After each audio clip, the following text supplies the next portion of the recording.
What if your body isn't attacking itself? And everything you've been told about multiple sclerosis is missing something important. Because if that's true, then the real question becomes, what is your body actually responding to? And once you start asking that question, you can't unsee it. In my last video, we talked about the possibility that MS might not be purely autoimmune. And I know that idea alone can feel uncomfortable because for years we've been told the same thing. Your immune system is confused, your body is malfunctioning, it's attacking itself. But what if your body isn't confused at all? What if it's actually responding to something real? It's just something we haven't fully identified yet. Think about that for a second. Your immune system is not weak. It's not random. It's not careless. It is incredibly intelligent. It recognizes patterns, it detects threats, it responds to all kinds of things to keep you alive. So the idea that it would just randomly decide to destroy your body, to destroy itself, doesn't fully line up with how it was designed. But that idea that it's reacting to something it believes is a threat, that changes everything. There's a growing conversation around what's called the infectious trigger theory, and this doesn't mean there's one simple answer. It'd be nice if there was, wouldn't it? It doesn't mean that. It means there may be triggers, things like viruses that may stay dormant inside your body for a very long time, or bacteria that doesn't fully clear, or chronic low-level infections, and even environmental exposures that stress the immune system. Some researchers have even explored connections between MS and infections like Epstein-Barr virus, which is incredibly common.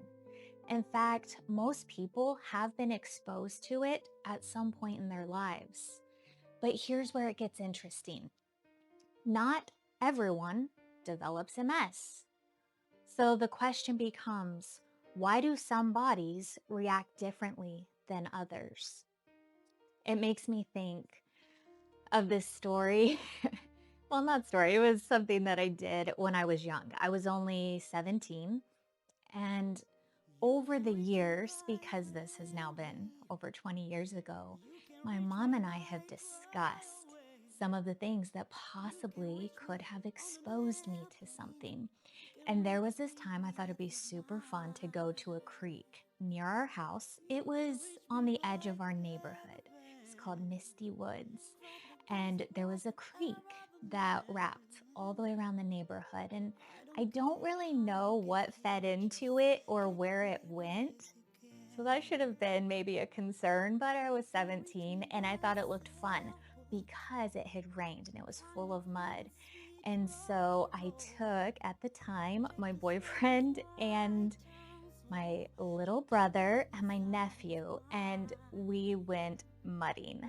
Just put on some shorts, barefoot, digging deep, throwing mud. We had a blast, head to toe. We had to spray off with the hose before we could even go in the house. And shortly after that, I got really sick, like really sick. But I didn't think too much of it because people get sick and it just felt like maybe some type of a flu, and it came and went. But what's interesting about that particular situation is just a few months later that I started to develop symptoms that would eventually lead to what is now MS in my body. Not at the time. It wasn't when I was 17 that I found out about it. It took a few years. I was 20, almost 21, when I got the official correct diagnosis. But I bring up that story just to share that one situation that could have exposed me to something possibly in the creek because I don't know where the water came from other than the rain. But as far as cleanliness, I don't know if it was good or bad.